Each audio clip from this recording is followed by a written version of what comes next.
Bom dia a todos os amigos da Rádio Pampa, muito obrigada aí pela sua companhia, obrigado pelo prestígio da sua audiência. O Rari Zahar já está aqui conosco também. Bom dia, Zahar, tudo bem? Bom dia, Bia. Tudo bem contigo? Tudo legal. Com bastante energia, bastante força. Bastante força. Isso é importante, que sem energia e sem força não dá para fazer nada, né?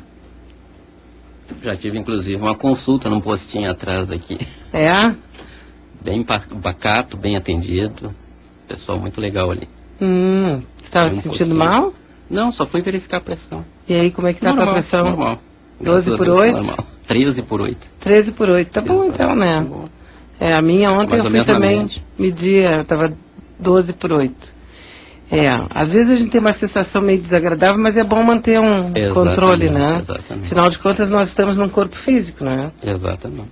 E esse aí pode de vez em quando dar como uma nave espacial, como uma máquina Balança qualquer. A energia, a gente tem que correr. Mas então, eu gostaria que nós hoje fizéssemos uma regressão no tempo. O Rari Zahar, ele se apresenta aqui no nosso programa como um ex-viajante, ex-piloto de nave. Ex-piloto de nave, mas acima de tudo um homem hoje num corpo físico comum, como qualquer um de nós, mas que tem memórias que o levam a experiências incríveis. Inclusive como piloto de naves espaciais vindas de outras galáxias, de outras estrelas. E aí nós poderíamos, por exemplo, você teria alguma memória sobre as pirâmides? Pois é. O assunto a respeito das pirâmides é muito importante e muito sério. Porque as pirâmides, elas são mais máquinas de transferência. Como aquele filme Jornada nas Estrelas. Tu faz um teletransporte. Então as pirâmides são baseadas nisso. Para fazer teletransporte do pessoal. E elas têm também uma utilização que aqui eu não gostaria que fosse divulgado apenas, sobre o cálice sagrado. Essa é a máquina que pode realmente destruir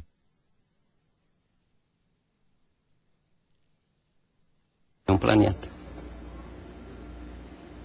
E ela é tirada da pirâmide. Sim, mas então só me passar isso aqui não me serve para nada, porque eu tenho que dizer alguma coisa pro ouvinte que está... Sim. É por isso que as pirâmides são importantes. Elas não são uma construção de pedrinhas, não. Elas são uma máquina. Assim como aquela esfera de comunicação que tem a comandante Fátima, que aquilo também é uma arma. A comandante Fátima, como tu fala, é a Nossa Senhora de Fátima, que tem aquela bola, exatamente, tipo um globo na mão. A Igreja Católica transformou aquilo como sendo o globo terrestre. Mas não é, aquilo ali é uma arma. As pirâmides, como nós conhecemos, elas têm uma correspondente para baixo? Não? Não. Ela tem só o poço que desce para baixo. Sim. Aqui é uma máquina real, mecânica. Ah, tá. Essa aí não é uma pirâmide, então. É uma máquina a pirâmide real. É um protótipo, é uma coisa semelhante? É como se fosse um teletransporte. Eles dizem que a transmigração de almas é feita ali dentro. Mas praticamente tu tira a energia de um corpo e transfere para uma outra dimensão. Disso se ela tivesse perfeita, né? Se ela tivesse correta, com a bateria e tudo mais. E elas foram construídas para abrigar mesmo seres de outros planetas? Eles utilizavam. Geralmente os venusianos fazem esse tipo de transporte. E eles utilizam muito também os alfa-cinzento, porque lá no Egito foi encontrado um túmulo de alabastro, um tipo de mármore, onde estava completamente selado, e um britânico descobriu e foi lá mexer no túmulo e achava que tinha um corpo ali dentro. Mas não tinha, só tinha uma massa de piche com pedaços de ossos de ovelha, de gado. Quer dizer, eles construíram um corpo para um alfa-cinzento para deixar ele servir aos propósitos daquele grupo que estava mais no comando, os faraós, no caso. E aí eram os venusianos que estavam controlando a parte do Egito. Os venusianos foram os que vieram do planeta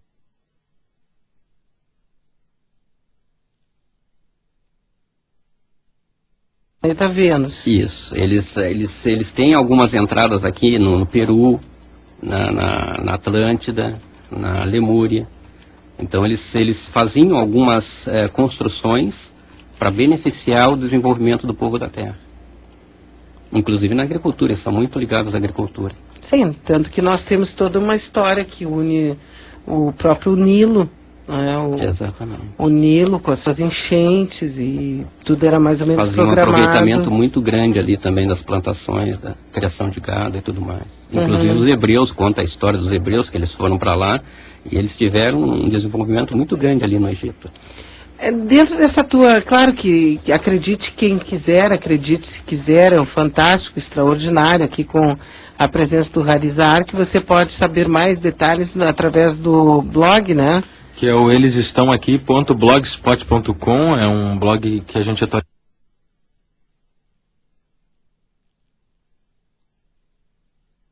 atualiza sempre que ele vem aqui à tarde, geralmente já coloca à disposição o áudio de todo o programa e também a ideia é pelo menos uma vez por semana atualizar. Então ali tu encontra já as raças de extraterrestres, né, o que cada um é, mais ou menos para dar um norte pro pessoal. E como existem raças herentes, né? Ainda sobre as pirâmides, Ari, sobre a construção delas, teria como falar? Pois é, muitos arquitetos, engenheiros, acreditam que a construção foi assim, horrível e matou muita gente. Não tem nada disso. Eles simplesmente utilizaram o mecanismo mais comum que tem naquela área, que é a areia. Eles simplesmente enchiam sacos de areia de um lado, depois molhavam, aquilo pesava muito, tinha a água do Nilo ali, e eles puxavam as pedras pelo lado, pela encosta da pirâmide. Muita gente acha que foi feito um mecanismo, sabe? Não, só um pouquinho. As pedras foram transformação de areia em pedra? Não. Eles tiravam realmente lá da pedreira que eles tinham, tá? Eles cortavam com os raios trator, tá? Eles cortam a pedra perfeita. Aquilo ali é uma navalha assim perfeita, ela tira átomo por átomo, seleciona direitinho o pedaço que tu quer tirar, tiravam dali e transportavam para a área da construção. E aí eles iam montando, iam construindo. É praticamente uma montagem de pedra em cima de pedra. E aquilo foi planejado antes de ser construído, é claro. Né? Todo engenheiro planeja antes da construção, que nem aqueles desenhos lá na Inglaterra. É planejado antes, colocado no computador, visto a estrutura e aí constrói. E por ser uma máquina, claro que está faltando a bateria, como a gente já conversou num programa passado aqui, se encontrar essa bateria, ela volta a funcionar e o que ela faz, essa máquina aqui, para nós humanos? Claro que ela foi utilizada em outra época, né? Hoje, se alguém achar, encontrar, vai lá e pode usar. Se tiver o cuidado necessário, pode fazer a transferência. Se a pirâmide estiver toda ela posicionada, por isso que aquela construção de cristais para fazer curas e tudo mais tem que ser exatamente na medida correta. Então a pirâmide tem que estar toda ela nas posições corretas das pedras e tudo mais para poder fazer a transferência de uma pessoa. E tem que haver o contato também com o ponto onde tu vai parar, senão tu larga um pessoal para o espaço e deu para bola. Agora 10 horas e 13 minutos, tem algumas perguntas já chegando aqui, Bia, posso começar com as perguntas para o Hari? O Beto, ele diz, ao contornar a Lua, o astronauta Lovell, da Apollo 8, ele disse a frase, código da Força Aérea Americana, Papai Noel existe, diz ele. Assistiu um vídeo fantástico de uma filmagem da Lua com um telescópio que aparecem claramente objetos navegando na sua superfície. Pede para te falar mais sobre a Lua. Até porque agora eles querem tirar um raio-x da Lua, né? Exatamente, eles estão interessados em tirar um raio-x, mas não sei se eles vão revelar o que tem lá dentro. Porque a estrutura toda da Lua está sendo um abrigo para a construção de uma nave. De 9 mil quilômetros, mais ou menos. Uma nave gigantesca que tem lá dentro. E realmente, existe entradas, bases, existe um monte de coisa lá na Lua. Quando eles disseram que Papai Noel existe, que era um presente para eles, né? A confirmação da presença deles ali na Lua. Tanto que eles foram corridos de lá. Eles foram proibidos a entrar de volta no sistema da Lua. E o lado escuro da Lua, não tem o outro lado da Lua? Lá tem uma base. Refere, então, lá tem uma base, exatamente. A base. Exato, uma das entradas. Bom, seguindo aqui com mais participações, lembrando o nosso telefone para você participar, enviar a sua pergunta aqui para o Harizar, é o 98415071. Aqui o pessoal querendo saber se tu não vinha hoje, que hoje começou a partir das 10, né? Aqui, ó, o ouvinte diz assim: bom dia, estou mateando, escutando o programa, é lá de Pelotas, o Marcos, tá ligado? Agora, como o Harizar se sustenta? Pergunta o ouvinte 4641. Mas isso aí é que a gente está falando sobre o Hari, né? Então não vem ao caso. Bom dia a todos. Pede para o Hari comentar sobre viagens no tempo. Pois é, um dos detalhes a respeito dessas viagens é assim: nós consideramos o disco não como disco voador, mas sim como uma unidade de transporte, como se fôssemos militares, somos militares muitas vezes, tá? Na maioria das raças é uma questão militar. Então por isso que a gente chama de unidade de transporte o disco voador. Uhum. E a questão da viagem no tempo é assim: pega um grupo de pessoas, entra numa unidade e vai viajar pelo tempo. E ao chegar no tempo que ele programou no computador, ele chega lá e ele vai fazer os trabalhos que eles quiserem. Por isso que muitas vezes... É missão mesmo. Por isso que muitas vezes ocorrem essas abduções assim, até criminosas, entende? Porque não tem como haver um controle da base inicial depois que a pessoa entrou na linha do tempo. Uhum. Ela entra na linha do tempo, aí cada unidade toma conta de si mesma. Então eles podem realizar operações que não tem moral, não tem ética, não tem nada. Agora tem naves enormes que estão paradas fora do sistema da Terra aqui, que realmente aí eles mandam pequenas naves para a Terra aqui para fazer contato, fazer pesquisas, análises e tudo mais, do desenvolvimento da raça humana. Mas a viagem em si no tempo pode ser feita de qualquer maneira. Porque, na verdade, nós temos, por exemplo, não sei se tu já chegasse a ler, eu penso que não, a saga da Operação Cavalo de Troia. Sim, já ouvi falar. Mas nunca leu. Mas nunca li. Pois é. O J.J. Benítez é um escritor espanhol e ele escreveu uma trilogia. Ele começou como uma trilogia, depois já tem 5 partes. Na quinta parte aparece uma ideia do tipo assim, um militar americano que participou de uma experiência da NASA no estilo túnel do tempo. Então ele voltou num determinado equipamento aos 20 séculos atrás, nos dias da morte de Jesus. Então ali ele descreve de uma maneira espetacular, vale a pena, a Operação Cavalo de Troia Jerusalém. Depois tem segunda viagem e tal, né? Então, como é que ele chegou e viu todos os acontecimentos que antecederam a morte de Jesus e não interferiu? E não pode, por causa da ética realmente. Por isso que as pessoas precisam desenvolver o lado mental e moral delas. Se não houver esse lado espiritual, a pessoa simplesmente entra no tempo e o menor erro que ela cometa lá altera a linha do tempo. Então não pode interferir realmente. Por isso que muitas das nossas naves não descem aqui na Terra. Se descesse aqui, alteraria quase todo o futuro deles também. Porque assim, nessa Operação Cavalo de Troia, ele começa com o nascimento, depois tem o 4 que vai descrever exatamente como é que foi a vida de Jesus dos 14 aos 26 anos. Eles vão acompanhar e ele descreve no livro todas as coisas, por exemplo, que na própria Bíblia não fala, que a gente não tem conhecimento nenhum. Neste livro, o major da Força Aérea Americana, ele investiga a encarnação de Cristo na Terra e reconstrói uma das etapas mais ocultas e fascinantes da sua passagem. Ele foi carpinteiro, foi chefe de um armazém que abastecia caravanas, trabalhou na forja, né? Ferreiro, e foi viajante. Esse período dos 14 aos 26 anos foi decisivo para compreender em sua justa medida a experiência humana do Filho de Deus. Então, depois tem a Operação Cavalo de Troia 5, que é justamente quando acontece a morte, né? É um relato vibrante, cheio de surpresas. O que aconteceu com Jesus naqueles dias? E isso essa viagem no tempo, seria através de túneis, então. Sim, se foi por uma máquina, por um aparelho, ele realmente fez a passagem para o hiperespaço e aí retornou no tempo. Mas eu tinha ouvido falar também uma do Vaticano, que o Vaticano tinha participado de uma experiência dessas, mas como uma espécie de televisão, visualizando a morte de Jesus através de um aparelho também, mas como se fosse uma televisão, não como uma presença na época mesmo. Se esse americano fez, então ele viajou realmente na linha do tempo. Não, essa é uma história contada pelo J.J. Benítez, que diz ele que é uma história verdadeira e tal, mas que todo mundo coloca em dúvida, obviamente, não é?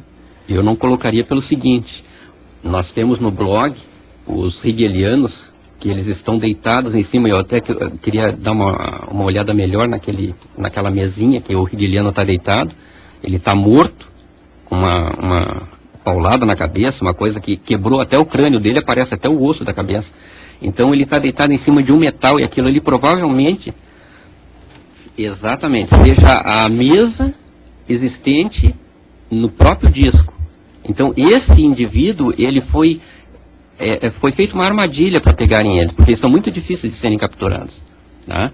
E essa área toda que ele está deitado ali pode ser dentro da nave deles, capturada pelos americanos. Fizeram alguma armadilha e capturaram eles. Então provavelmente eles já têm a nave deles lá, já tem algum controle, algum conhecimento. Então para viajar no tempo é simples, não é muito complicado não. Tendo o equipamento e tendo o conhecimento, pode-se viajar. E tu acredita que já esteja acontecendo essas viagens ao tempo pelos americanos? Provavelmente sim. E por conhecer a força dos americanos, tu acredita que eles podem alterar alguma coisa mesmo sabendo que eles devem ter recebido orientação para não fazer isso. Porque se fizer, altera mesmo. Se tu pegar uma pessoa lá do tempo de Jesus e matar, tu mata toda a sequência de famílias até a atualidade. Então não tem como interferir. É muito perigoso interferir na linha do tempo. Pois é, mas isso implica em credibilidade e implica também em ética. E aí ninguém pode exigir isso de ninguém. No momento que a pessoa está lá no local, ela fica completamente isolada. Exatamente. Por isso que eu disse, cada nave é uma unidade de transporte. Cada uma delas viaja para uma linha de tempo. Se chegou no local, cada um vai fazer aquilo que foi determinado. Se não fizer, muitos até são mortos. Aqui na América Latina, no Brasil, índios mataram alienígenas e a nave automaticamente ela retorna para a base quando está programada. Quando ela não está programada, como no caso desses hegelianos aí, a nave fica na Terra. Mas quando está programada ela retorna. E aí a tripulação está morta, não tem como voltar. E não deixam vestígios também, elas desaparecem, desintegram? Não, elas retornam, elas voltam pela linha do tempo, quando estão programadas. Lembrando os telefones do 32 33 8855, 32 33 8899 e o 9841 5071. O Carlos de Freitas de Canoas pergunta como o senhor usa o seu conhecimento em benefício da humanidade. No momento só divulgando, né? Pois é, não, é que assim, eu queria que os ouvintes, nossos amigos e amigas, tivessem compreensão. Nós conversamos com o Harizar e oferecemos para ele, foi um acordo nosso aqui, para falar sobre as memórias dele. A vida dele pessoal hoje não será divulgada, tocada, explicada, entendeu? Nada a respeito dele vai ser explicado. Ele vai se manter no anonimato por decisão nossa e por um pedido dele. Agora, nós vamos buscar junto à memória dele o máximo que nós pudermos tirar dentro desse conhecimento. Ele não tem aqui um objetivo de resolver o problema da humanidade ou trazer respostas. Ele vai falar sobre memórias que ele tem, na medida em que ele tem essas experiências e lembra de tudo isso, né? Por exemplo, Hari, se nós falarmos sobre construção de... porque a gente fala muito de poluição, né, no nosso planeta agora, nesse momento. Nós usamos muitos combustíveis fósseis, que são extremamente poluentes e estão exaurindo a própria... Exatamente. A interno do planeta, correto? Então, vai existir ainda, já existiu, que tu tenha lembrança, um mecanismo que seja de transporte rápido, seguro, e que não tenha esses combustíveis? Só a eletricidade. Só a eletricidade. Por isso que a bateria, tanto da pirâmide quanto dos discos, ela tem uma potência muito alta, de mais de 1 farad. Um farad é equivalente a uma esfera do tamanho do Sol, eletrificada.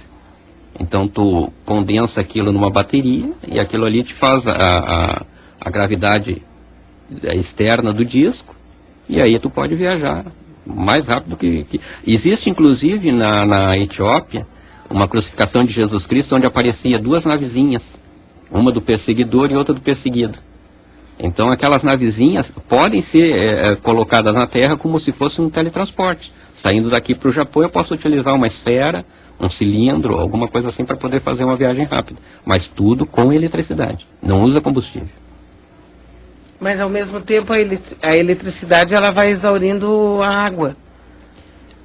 Algumas têm bateria com água. Algumas necessitam, inclusive tem no blog uma nave que aparece com tanques de água embaixo. Aquelas primeiras naves que foram fotografadas, elas têm bolas embaixo que tem tanques de água ali. E aí necessita d'água, mas não como assim uma hidrelétrica. Isso aí vai ser alterado. A hidrelétrica ela não vai necessitar mais de água. Ah, pois é, porque a eletricidade que me incomoda é a questão da Aí água. existe uma questão do moto contínuo que se chama, né, que você fala muito. Isso aí vai ser colocado e aplicado nos motores e não vai ser preciso mais fazer barragem, trancar água, utilizar água, ferver água. Os atlantes usavam muito a água através dos vulcões. Eles tinham canalizações para dentro dos vulcões e eles jogavam água e com o vapor da água eles movimentavam motores. Tanto que no Egito existe uma bacia onde tem uma simulação de motor por vapor. Que o ouvinte pergunta para o Hari se os gênios como Albert Einstein, por exemplo, o Stephen Hawking, tem alguma ligação com seres extraterrestres, mas ele se refere à genialidade dos dois. Não. O único que eu consegui captar nessa linha é o Nikola Tesla, o inventor da corrente alternada, dos motores alternados, que modificava aquilo que o Thomas Edison fabricou, que foi a corrente contínua, motores gigantescos, usinas gigantescas, onde ele tinha que colocar 500 mil usinas até chegar no ponto de distribuição.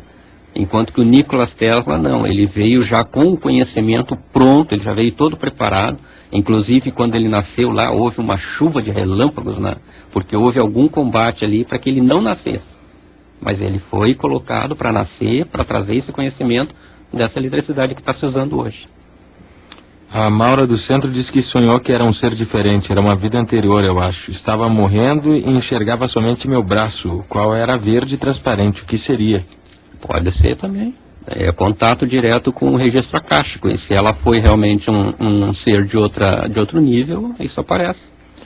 O Zar pode nos dar alguma informação, desde que não se comprometa, a respeito do Elenin, este cometa que foi descoberto pela NASA em dezembro e que encontra-se em alinhamento nos dias 26, 27 e 28. É um cometa ou é um planeta, afinal? Teremos consequências? Se é que tu pode responder, diz o Paulo do bairro Floresta. É aquela história de conjunções, E aí ele pode realmente afetar a superfície do planeta, puxando, empurrando, causando pressão, depressão, e aí vem terremotos, alguma coisa nesse sentido. Se fala dos alinhamentos, um alinhamento que causaria então algum tipo de pressão na crosta do planeta. Exatamente, porque tudo ocupa espaço, até o espaço que parece que não tem nada está ocupado. Está ocupado, exatamente. Com energia. Exatamente. Só que numa outra forma que nós não conhecemos. O ouvinte agora mandou um torpedo dizendo, eita, fuminho bom,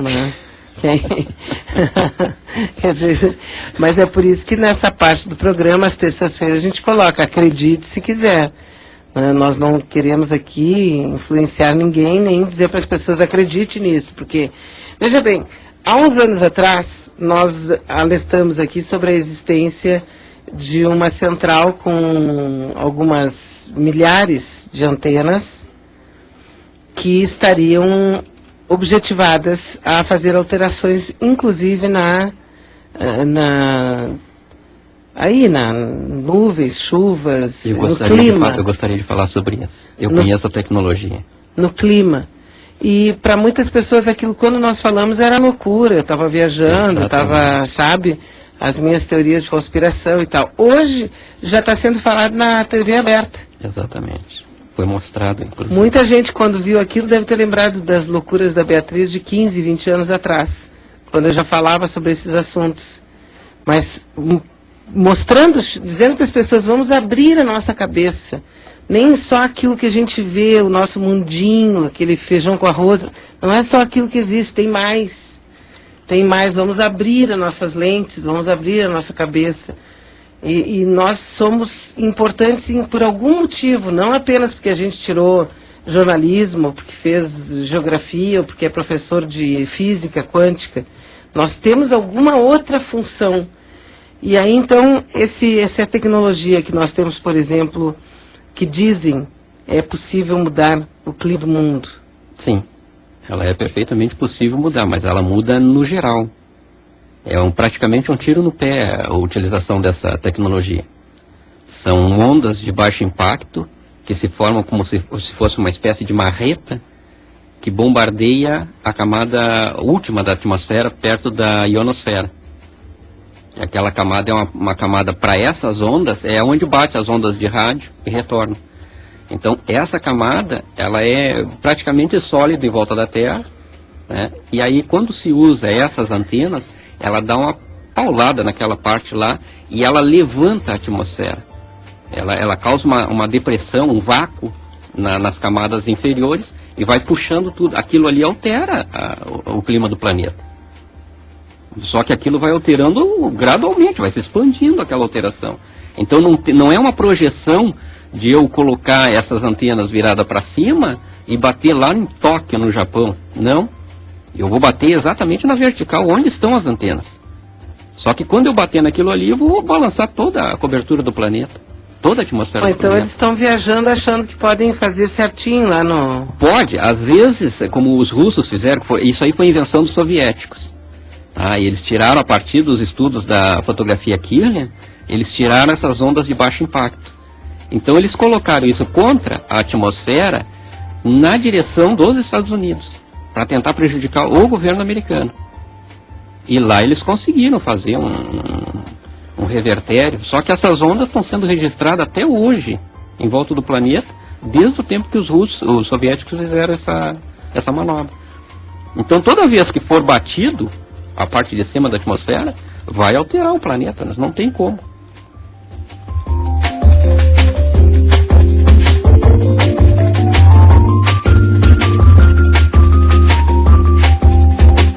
Rádio Pampa, Beatriz Fagundes. Rádio Pampa AM 970. Pampa Serviço.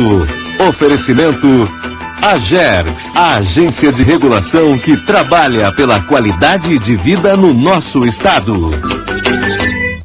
A emergência do Hospital de Clínicas aqui de Porto Alegre voltou a ficar superlotado. No setor de adultos, onde há 49 leitos, 144 pacientes estão internados e outros 24 aguardam atendimentos no início dessa manhã. Os pacientes que chegam estão sendo acomodados em macas, cadeiras de rodas e cadeiras comuns. A administração do hospital solicita a colaboração da população de Porto Alegre e da região metropolitana para que, em casos mais simples, evite dirigir-se à instituição, procurando os pronto-atendimentos ou postos de saúde de suas cidades. A emergência não está fechada, no entanto, novos pacientes que chegam à instituição passam por uma classificação de risco e, devido às dificuldades existentes, é dada prioridade aos casos mais graves com risco de morte. Rádio Pampa, a tribuna livre do Rio Grande. Adquira habilitação profissional. Faça os cursos de locução, produção e direção para rádio e TV na UCIP Padre Landel de Moura. Agora em novo endereço em Porto Alegre, na General Jacinto Osório 40. Ligue 51-3219-9309. Quando você pensa no futuro, imagina algo lá longe, né? Mas ele já está acontecendo com o Badesul, a nova agência de fomento que faz o futuro chegar antes no Rio Grande do Sul. O Badesul é focado em financiamentos para empresas de todos os setores, com especialistas no seu negócio e muita agilidade para fazer tudo acontecer antes do que você imagina. Descubra as linhas de crédito disponíveis em badesul.com.br e traga seu projeto. Badesul, o futuro do Rio Grande é agora. A AGERGS quer a sua ajuda para regular os serviços públicos delegados no Rio Grande do Sul. Participe da consulta pública sobre normas de procedimento para reajuste e revisão tarifária dos serviços regulados pela agência.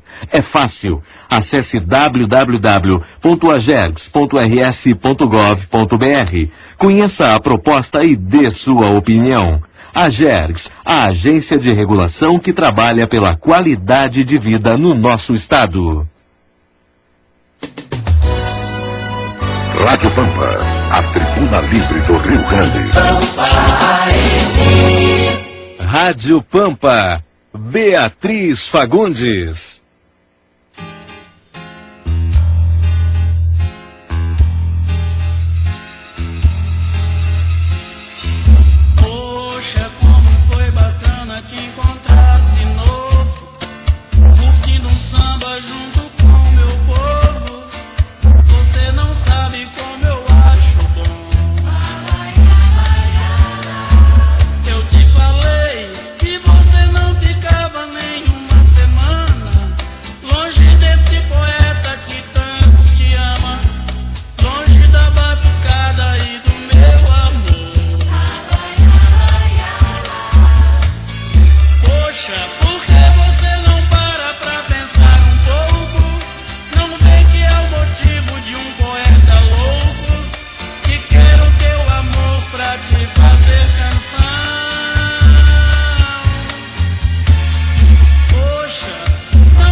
Estão faltando 23 minutinhos agora para as 11 horas, 23 para as 11, estamos na Rádio Pampa, Tribuna Livre do Rio Grande.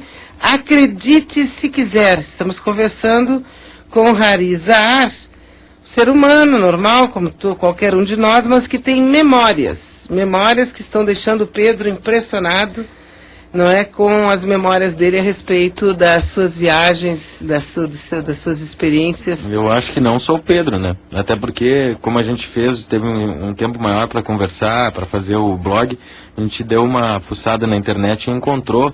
Até sugiro que o pessoal procure na internet entrevista. Eu vou pegar direitinho o título do YouTube. Colocar no blog aquilo ali, é fantástico. Que vem de encontro com o que ele fala aqui, que seria através de uma sessão de hipnose. Exato. Ela consegue um contato com uma psicóloga brasileira. Um extraterrestre. Ela consegue conversar com um insetoide. E aí ele explica ali direitinho, com toda a raiva: vocês matam insetos e vocês nos dão o direito de nós matarmos vocês também. É impressionante a declaração dele. É que ela encerra uma lógica que é uma lógica infantil até. Exatamente. Nós vivemos numa coisa de causa e efeito, ação e reação. Exato. Isso é a lei. É a lei cósmica. Causa e efeito, ação e reação. E nós, seres humanos, de alguma maneira, nós também agimos causando efeitos e sendo causa de alguma coisa. Então, nesse universo de muitas vidas e muitas moradas do Pai, evidentemente que essas moradas e essas vidas vão se chocar em algum momento. Exato. Eu até brinco usar quando eu digo assim que por que os ETs não fazem contato com a gente, o pessoal pergunta, né? Claro que porque para eles nós não somos nada.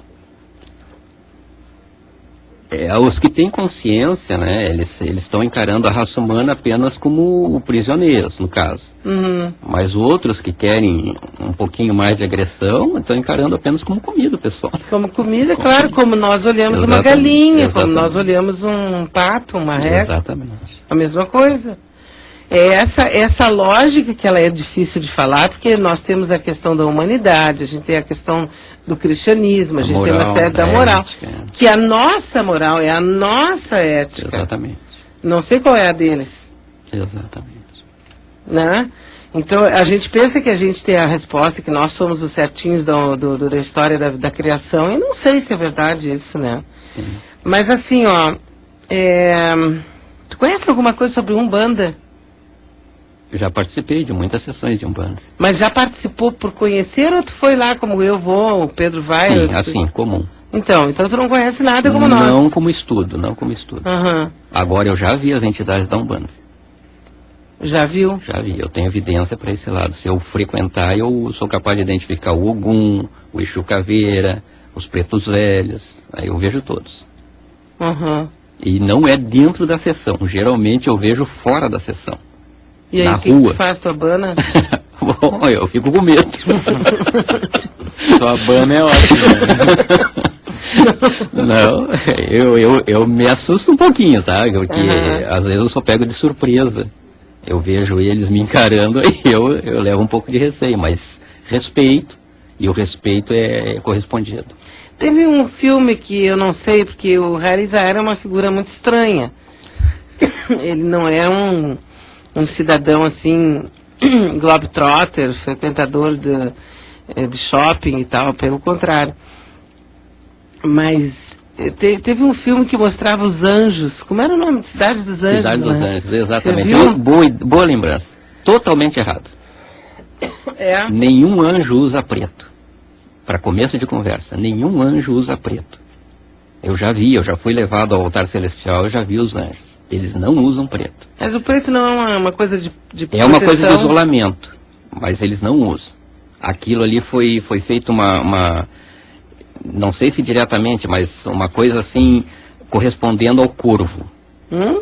Aquilo ali foi feito uma ligação assim com a questão do corvo. E para Hollywood, para os americanos, o corvo é uma coisa que come defunto, uma coisa que está no cemitério, coisa tá. Então, aquilo ali não foi real, aquilo ali não é real. Aquilo ali é uma coisa negativa. Nenhum anjo cai na terra. Eles fizeram também uma ideia de que os anjos caídos e coisa e tal, e então fizeram o anjo cair para poder se tornar humano e coisa e tal. Não tem nada a ver com aquilo ali. O anjo nunca desce abaixo do nível crístico, do nível de Jesus. Eles nunca abaixam desse nível. Eles estão sempre acima de Jesus e próximos de Deus, só. Mas nenhum anjo desce abaixo desse nível. Quer dizer que não pode ter um anjo caído, como diz as escrituras. Não. Por exemplo, o próprio Lúcifer. Não. No caso do Lúcifer é diferente. Ele realmente saiu da órbita dele. Ele deixou a órbita dele por vaidade. Por querer dominar essa parte aparente da realidade. Ele queria dominar isso aqui. Então ele simplesmente largou o poder que ele tinha e transformou num poder negativo. Porque um anjo não pode descer para cá. Se ele descer, ele vai se tornar negativo também. Bom, mas pode ou não pode descer para cá? Poder pode, mas ele vai alterar a energia dele. Entende? Foi o que Lúcifer fez. Ele Porque Lúcifer é o portador da luz. Se diz assim, mas ele não porta a luz. Ele se esconde na frente da luz. Ele coloca Deus às costas dele para que todos os outros que vêm olhar para ele vejam ele iluminado, como se fosse o portador da luz. Mas ele não é. Mas então ele tem mais poder que Deus. Não. Como é que ele coloca Deus ele se posiciona à frente de Deus, entende? Se a pessoa tem a consciência dela, até o limite, vamos dizer, dessa negatividade, ele vai ver o Satã lá muito bem iluminado, muito bem, sabe? Sim. Mas não é. Aquela luz está atrás dele. A pessoa tem que ultrapassar mentalmente, espiritualmente, a energia dele para poder enxergar Deus. Senão não enxerga.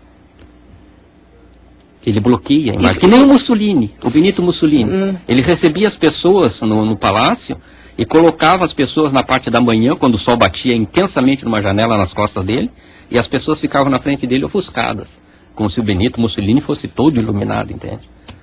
Se fosse a luz da Itália. Então é uma espécie de fascismo, assim, né? Fascismo espiritual, imagina. Mas existe uma contrapartida do mundo espiritual no mundo físico, né? Existe, claro. O que está aqui está lá. Exato, o que está em cima está embaixo, o que é embaixo é igual em cima, é a mesma coisa. Só que tem os poderes de vibração, né? A vibração espiritual é sempre mais alta que a vibração material. E essas doenças que passam pela questão sanguínea? Como eu digo, é uma vida virtual. Então tudo que tu tem aqui na Terra, ela é virtual também. Seja doença, seja não doença, ela é virtual. Tu pode alterar isso. Não existe, então, vírus, bactérias, fungos? Segundo a programação virtual, sim. Aí tu pode até encontrar um vírus lá, uma bactéria. Entende? Mas não entendo. Se tu ficares somente na vida virtual e botares um microscópio na tua frente, ali tu vai enxergar realmente uma bactéria. Se eu acreditar no microscópio, se eu acreditar na lente, se eu acreditar na bactéria, eu vejo tudo isso. É a vida virtual. Tu tá lidando com a vida virtual, então tu vai... como o doutor Ernesto Bono fala, sou eu que te vejo e vendo-te me vejo, é a mesma coisa. Tu tá vendo uma coisa na tua frente porque tu tá projetando aquilo ali, na vida virtual. Tu vai me desculpar, Zahar, mas se largar o fuminho... Como disse aquele ouvinte. Se largar o fuminho vai ficar muito bom, né? Porque ouvindo assim parece coisa... Não, é uma viagem, né? Não sei, mas depois que resolveram aí legalizar... Não, tô brincando, gente. Agora 10 horas e 46 minutos, Rádio Pampa, Tribuna Livre do Rio Grande. Isso que a Bia tem em mãos aí mostra uma falha dos crop cycles, que é chamado aqueles círculos nas plantações, né? Que Qual ele seria consegue explicar. A falha... É que o que a gente não pode mostrar, porque rádio não adianta querer falar. Mas temos aí o mundo na nossa mão, vamos twittar essa foto. Não esqueça que 80% não tem. Pois é. Tá, mas dá pra explicar, eu acho. Então aquelas... todo mundo sabe o que é. Não, todo mundo não. Que são aquelas marcas nas plantações. Os desenhos na Inglaterra. Aqueles desenhos feitos nas plantações que, inclusive, diga-se de passagem, foram observados em Santa Catarina. Exatamente. Antes das grandes tragédias que aconteceram em fevereiro do ano passado, né? Pois a posição dessa nave foi só de encostar no trigal que tinha ali em Santa Catarina. E a posição que eles usam, que é essas redondas assim e tudo mais, isso tudo é feito com raio trator. Ou, no caso daquela nave de Santa Catarina, com o próprio campo gravitacional da nave.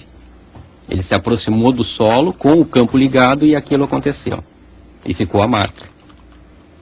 Entende? Então, esses desenhos que aparecem aqui, esse aqui principalmente, ele tem um defeito. O programador do computador de bordo não colocou algum logaritmo, alguma coisa lá e falhou.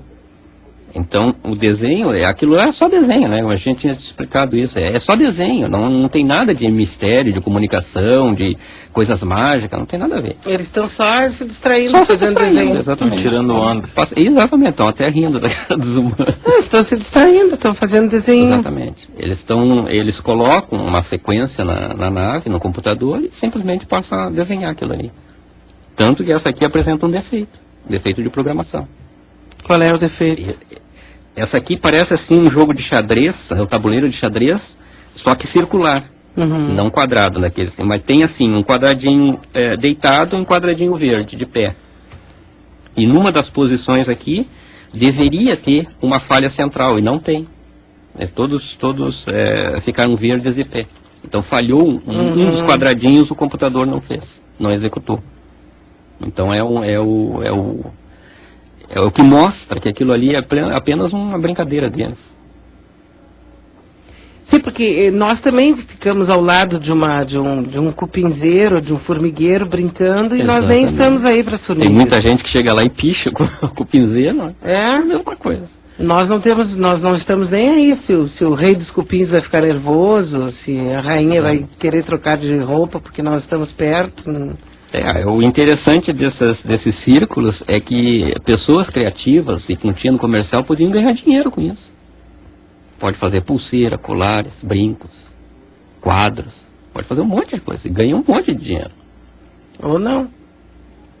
Que de repente Também não cai no gosto do público, daí não... Pois é, por isso que eu digo, a pessoa tem que ser criativa, né, e colocar isso de uma forma atrativa, né. Quantos reptilianos tu já viu? Reptilianos? Pois é, isso eu gostaria de falar também. Eu não tenho a noção de bisbilhotar a raça humana, entende? Desde que eu tive aqui na Terra, a partir de 12 mil anos pra cá, eu não me interessei em saber quem é quem aqui na Terra. Eu me interessei em cuidar da minha vida. Entende? Egoísta você? Porque a gente sabe o que é isso aqui. Entende? Então eu tratei de cuidar do meu lado. Então a minha mente é toda voltada para o meu desenvolvimento, não para bisbilhotar. Atualmente, com o contato com o Pedro, eu comecei a ter essas visões. Ele seria teu primeiro reptiliano, então? Não, eu vi ele dentro do apartamento dele como sacerdote, usando uma blusa branca cintilante, cabelos brancos, barba branca, sem o cabelinho na frente, normal. Isso é herança da outra vida. E com um colar de ouro por cima dos ombros, com uma pedra vermelha redonda no peito. Isso foi o que eu vi com o Pedro. Nesse caso, realmente, ele foi algum sacerdote. E outra coisa que eu também posso dizer para ele, que ele tem uma ligação com os ascensionados. Não sei que nível, mas ele tem uma ligação com os ascensionados. Bah. Forte. Agora, ó. Então, assim, eu não me preocupo muito em saber quem é quem. Esse insetoide que eu vi, que é um político brasileiro, eu estava simplesmente distraído assistindo um programa de televisão. E aí eu mantive a concentração, eu desligo quando dá propaganda, né? Eu coloco no mudo e fico só assistindo a imagem. E eu estava realmente bem concentrado, bem, sabe, absorto na coisa, não tinha nenhum pensamento na cabeça. E de repente apareceu esse indivíduo e começou a voar dentro da minha cabeça os insetoides. Mas qual é o motivo? Não tem motivo para eu estar vendo. E aí confirmou realmente a ligação direta com aquele político. Estão faltando 9 minutos agora para as 11 horas. Estamos conversando com Harizara aqui na Rádio Pampa, Tribuna Livre do Rio Grande, neste espaço, acredite se quiser, onde nós queremos e pretendemos falar sobre assuntos instigantes, assuntos bizarros até, que tem a ver com vida extraterrestre, com momentos assim, não é, de interação entre diversos níveis de percepção extrasensorial e sensorial. Eu li uma matéria essa semana que o centro da Terra, porque nós não podemos passar de 12 mil quilômetros.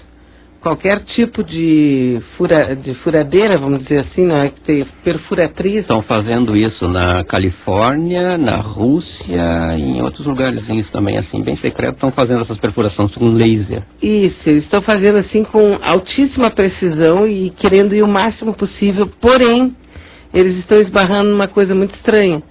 A partir de um determinado momento, tudo se derrete, tudo se dissolve.